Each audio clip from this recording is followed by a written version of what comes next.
wanted those stories for years. You know what I mean? Right. I think that people wanted those stories for years. And Before Beyoncé ever topped the charts on her own, it was Kelly Rowland who spent 10 weeks at #1 with Dilemma, the girl who grew up in the Knowles family home and learned to harmonize in their living room. She was supposed to be a star in her own right, the soft-spoken backbone of Destiny's Child who could carry a chorus and light up a stage. But somewhere between the Grammys and the label meetings, between sold-out arenas and quiet nights alone, Kelly found herself in a life she barely recognized. By 2013, she was standing in a dark studio booth, tears streaming down her face, trying to record a song called Dirty Laundry.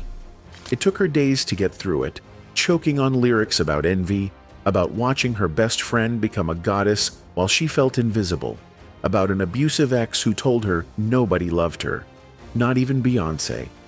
When she finally performed it live, the crowd watched her break in real time, mic shaking in her hand, spotlight cutting through the hurt.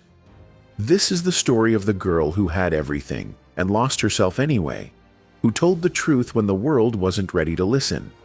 Because sometimes, it's not the fall that breaks you, it's singing through it alone.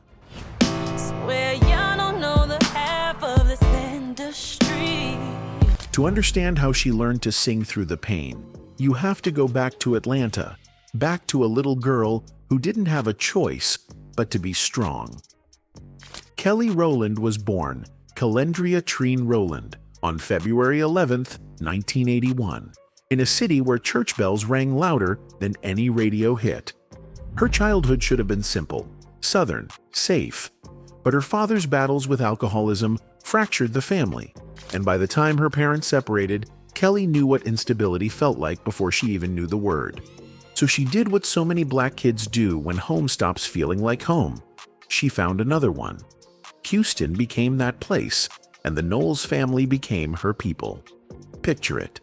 A modest house where Tina Knowles kept a sewing machine humming in the corner, stitching sequins onto homemade costumes, while two little girls practiced harmonies in the living room, their voices blending like they'd been doing it for lifetimes. Beyoncé and Kelly weren't just friends. They became sisters in every way that mattered, sharing dreams and dinner tables, sleeping under the same roof, building something bigger than either of them could have imagined alone. Kelly's voice had been shaped in the church, trained in those Sunday morning spaces where you learned to hold a note until the Holy Ghost showed up. She wasn't the loudest, wasn't the one who commanded the spotlight, but she could anchor a harmony, smooth out the rough edges, make everyone around her sound better. That's what she did in those early rehearsals, back when they were still called girls' time. Just kids with big voices practicing choreography in a living room that smelled like fabric glue and ambition. They didn't know it yet, but they were building Destiny's Child one harmony at a time. And for Kelly, this wasn't just about music. It was about belonging, about finally having a family structure that felt solid. But here's the thing about finding a home in someone else's house. You're always a little bit grateful, always a little bit aware that this blessing could shift, that the spotlight might not shine equally when the contracts get signed and the money starts rolling in. Dreams, when they finally come true, come fast, and they come with conditions nobody warned you about. By 1997, the girls had a name that felt prophetic: Destiny's Child. Columbia Records saw something in them, something that could sell, something that could dominate the R&B lane. The deal got signed, the studio sessions started, and suddenly Kelly wasn't just rehearsing in a living room anymore. She was recording where legends had stood, learning that the music industry was equal parts magic and machinery. Their self-titled debut dropped in 1998, planting seeds. But 1999 was when everything shifted. The writings on the wall hit shelves, and singles like Bills, Bills, Bills and Say My Name didn't just climb the charts, they owned them. Bills, Bills, Bills became their first #1 on the Hot 100. And suddenly, Destiny's Child wasn't just another girl group. They were the girl group, the ones TRL couldn't stop playing. the ones every young girl wanted to be. Kelly stood on those stages, hit those harmonies, nailed every choreographed step, and she was exceptional at it. She could carry a bridge, anchor a chorus, make the whole song feel fuller just by being there. But even in the early interviews, even in the magazine spreads, there was a subtle hierarchy forming. Beyoncé in the center, Beyoncé answering most questions, Beyoncé's father managing every move. Then came 2000, and the cracks started showing in ways the public couldn't ignore. LaToya Luckett and Latavia Robertson filed a lawsuit against Matthew Knowles and the group, alleging breach of partnership and claiming favoritism toward Beyoncé and Kelly. The lawsuit was messy, public, painful, and it confirmed what fans had whispered. This wasn't a group of equals. This was Beyoncé's group, with Kelly as her right hand, and everyone else was replaceable. But the machine kept moving. By the time Survivor dropped in 2001, Destiny's Child was a trio and a phenomenon. The album won Grammys, the singles dominated globally, and Kelly Rowland was officially one of the biggest stars in the world. Arenas packed out, magazine covers multiplied, award shows became routine. And yet, even at the peak, Kelly was learning a hard truth. You can be part of something massive and still feel like you're standing in someone else's light. Sometimes the best revenge is success, and in the summer of 2002, Kelly Rowland got hers before anyone expected it. Nelly was already a hip-hop heavyweight when he called Kelly to feature on a track called Dilemma. It was smooth, melodic, the kind of song that could cross formats, hip-hop stations, pop radio, slow dance playlists. Columbia executives debated whether this was the single that could push both artists into another stratosphere. Some were cautious, others heard gold. They were all wrong. It was platinum, multiple times over. Dilemma dropped in June 2002, and by the time summer turned to fall, it had climbed to #1 on the Billboard Hot 100, where it stayed for 10 weeks straight. 10 weeks. That's not a hit. That's a cultural moment. The kind of song people slow dance to at proms. The kind that made Kelly Rowland a solo star in her own right. And here's what nobody could ignore. Kelly hit #1 before Beyoncé did as a solo artist. For a brief, shining moment, the narrative flipped. She wasn't just the dependable co-lead anymore. She was the girl with the smash. October 2002 brought Simply Deep, her debut solo album, and while it didn't dominate the US charts the way Dilemma did, it caught fire internationally. The UK loved her, Europe embraced her. Kelly was building something, carving out a lane that felt like hers. Mature R&B with pop sensibility, vulnerability wrapped in vocal power. But even as she was winning, the coverage couldn't help itself. Headlines still called her Destiny's Child's Kelly Rowland, or Beyoncé's bandmate Kelly Rowland. Interviews about Simply Deep somehow always circled back to questions about Beyoncé's solo plans, about what it was like being her best friend. Kelly smiled through it, stayed gracious, but inside, something was starting to crack. By 2004, the group reconvened for Destiny Fulfilled, one final album before they officially called it. They announced it plainly. Destiny's Child would disband after the tour, each member free to chase her own destiny. The farewell performances were emotional, but the writing had been on the wall for years. Beyoncé was already becoming Beyoncé, a solo empire in the making. Kelly had Dilemma and international respect. The math made sense, but what Kelly couldn't name yet in those interviews was the weight of always being compared, always being measured against someone she loved like a sister, always being asked why she wasn't as big, as bold, as untouchable. She had a #1 hit. She had a successful album. She had talent, beauty, work ethic. But somehow, it was never quite enough to be seen as her own woman. Abusive love doesn't announce itself with sirens. It slips in quiet, wearing the mask of protection, whispering that it's keeping you safe from a world that doesn't understand you. By 2007, Kelly was navigating two failures at once, and neither one left room to breathe. Her sophomore album, Ms. Kelly, dropped that July, and on paper, it should have worked. Solid production, radio-friendly singles, Kelly's voice as strong as ever. But the numbers told a different story. Sales were modest.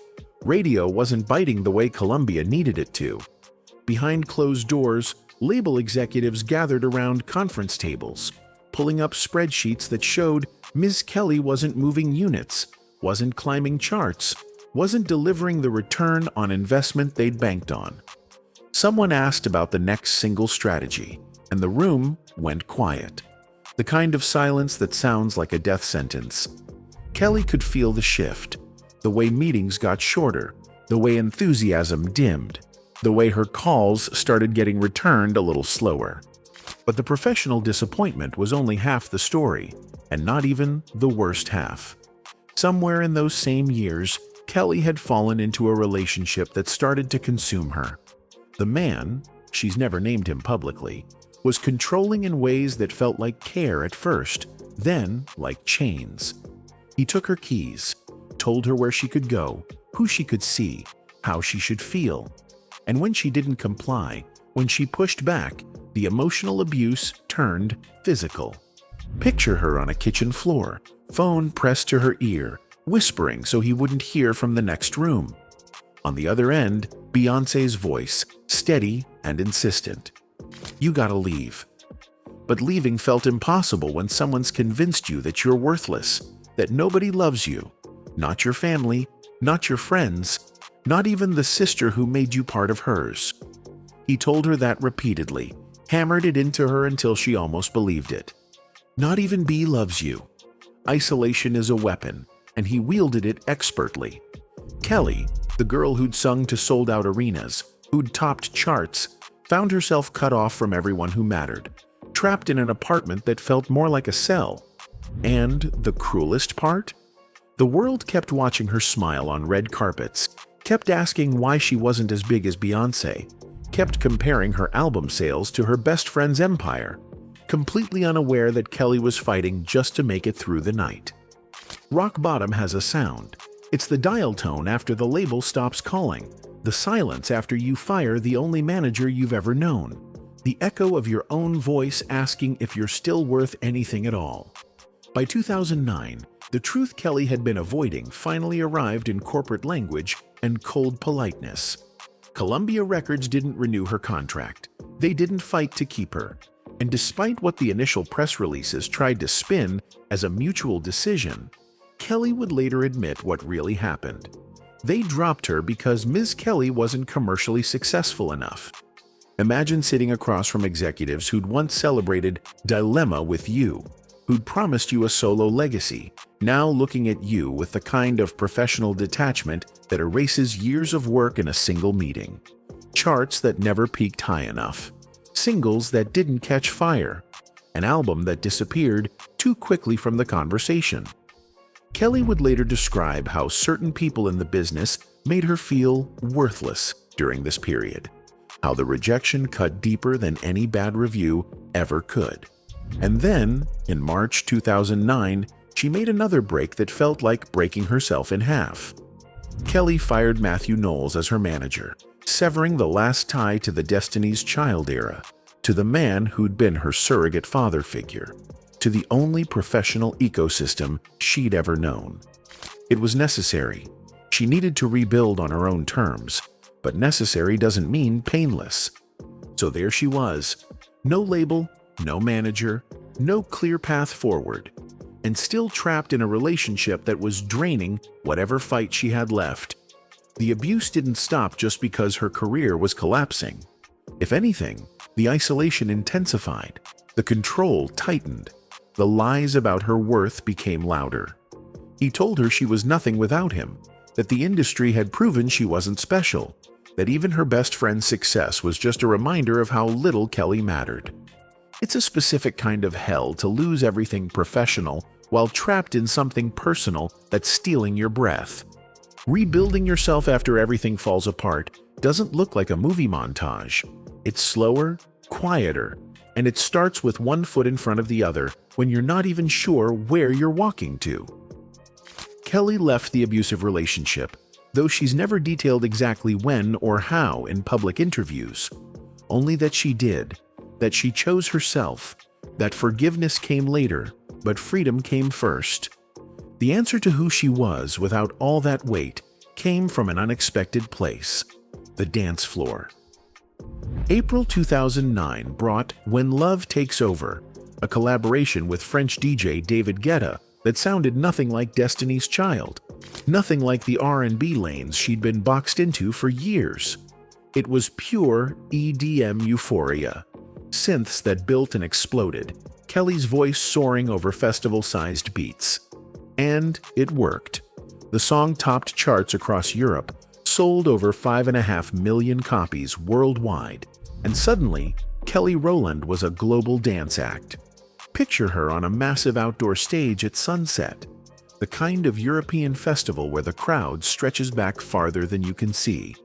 David Guetta on the decks beside her, the bass rattling through monitors as she walks out to perform for tens of thousands of people who don't care that she's not Beyoncé, who only care that this song makes them feel alive. Cool evening air, crowd roar, a new lane, wide open. Then, in 2011, she came back to R&B with something sultry and undeniable. Motivation, featuring Lil Wayne, was everything urban radio had been waiting for. Sexy, confident, grown, the kind of record that reminded people Kelly Rowland could sing. It climbed to #1 on Billboard's Hot R&B Hip-Hop Songs chart, hit number 17 on the Hot 100, went double platinum. She wasn't chasing Beyoncé anymore. She was building Kelly. Television offered another avenue. She became a judge on the X Factor UK, showing a nurturing, mentoring side that fans hadn't seen before.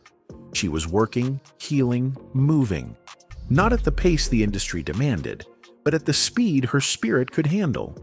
In interviews during this period, she began to speak carefully but honestly about the abusive relationship, about forgiving the man who hurt her, about choosing peace over revenge. She didn't name him, didn't need to. The point wasn't punishment, it was release. Some truths don't fit in interviews or Instagram captions. They need music, a beat, and the kind of honesty that makes your voice crack in the booth. May 2013. Kelly walked into a studio with producer The Dream, carrying every secret she'd been holding for years. They'd been talking for weeks, long conversations that went past midnight. Kelly unraveling stories she'd never told anyone outside her inner circle. The jealousy she felt watching Beyoncé's solo career explode while hers sputtered. The abusive relationship that nearly destroyed her. The shame of admitting she'd been envious of her own sister. The Dream listened, asked questions, and then did what great producers do. He turned her pain into a song. But recording Dirty Laundry almost broke her all over again. The vocal booth became a confessional. Lights down low. Lyrics on a music stand that read like diary entries she'd never meant to share. Kelly tried to sing through the first verse. When me and B were fighting each other, it was all because of this damn love. And couldn't get past the second line without crying. The Dream's voice came through the talkback, gentle but insistent. We gotta get this out. One more take. Tissues piled up on the console. Hours turned into days. The song didn't hold back. Bittersweet. She was up, I was down. He was so controlling, he said he loved me. Every line was a wound opened for the world to see. The envy of Beyoncé's success that she'd never admitted publicly. The unnamed ex who isolated and abused her. The suffocating comparison that followed her everywhere. When Dirty Laundry dropped, the internet erupted. Some outlets framed it as a Beyoncé beef, missing the point entirely. Others speculated that Roy Williams, her ex-fiancé, was the abuser mentioned in the song. He quickly tweeted, "Wasn't me," denying it, though Kelly never named anyone and still hasn't to this day. The real story was simpler and more painful. Kelly was finally saying out loud what it cost to be in someone's shadow, even when you loved them, even when they loved you back. She took the song on the road, and one night at the TLA in Philadelphia, Kelly performed Dirty Laundry live and completely shattered. Mid-song, her voice gave out. Tears came hard. The mic shook in her hand. The crowd, which had been hyped moments before, went silent, watching her break in real time. The press cycle that followed was intense but cathartic. The Hollywood Reporter, Emirates Woman, and other outlets gave her space to explain. Yes, she resented Beyoncé's success sometimes. Yes, she was abused. Yes, it took everything to forgive herself for both. The song didn't become a massive chart hit, but that wasn't the point. It became a moment, a permission slip for other Black women to admit they'd been jealous, hurt, controlled, and that none of it made them weak. Years passed. Kelly kept working, independent releases, acting roles, coaching on The Voice Australia, where she won a season. And in May 2020, she announced something that felt like coming full circle, a management deal with Roc Nation, Jay-Z's company. She called it family, emphasized that she was still independent with her own label, KTR Records, but now had the infrastructure she'd been missing. So what do you do when the empire wasn't meant for you? When the spotlight kept finding someone else? When you gave everything and the world still called you the other one? You redefine what winning looks like. Kelly Rowland is still here, still working, still choosing herself on her own terms. She's not chasing number ones or competing for Grammy nominations the way she did back then. Instead, she's acting in Lifetime films, coaching on The Voice Australia, where she won Season 9, releasing music independently when the spirit moves her, showing up as a mother, a mentor, a woman who survived what was supposed to break her. That's not failure. That's evolution. Destiny's Child got their Hollywood Walk of Fame star in 2014, cementing a legacy that can never be erased. And the songs Kelly made, Dilemma, When Love Takes Over, Motivation, still circulate in nostalgia playlists, still get streams, still remind people that she was never just the sidekick, even when the narrative tried to make her one. But maybe her most important legacy isn't a chart position or an award. Maybe it's Dirty Laundry and what it gave permission for. Because when Kelly stood in that booth and sang about envy, about abuse, about loving someone and resenting their success at the same time, she opened a door for Black women to admit the messy, complicated truths that respectability politics says we're supposed to bury. She showed that you can be talented, beautiful, successful, and still feel invisible. That you can love your best friend and envy her shine. That you can survive violence and still be worthy of the spotlight. The cost of being second to a superstar isn't just about sales or fame. It's about constantly having to prove you deserve to exist in the same sentence. About working twice as hard for half the recognition. About the world telling you that you should be grateful just to be in the room. Kelly Rowland didn't get the solo empire, but she got something rarer. The courage to stand in the shadow, turn on the light, and show the world what living through it really looks like.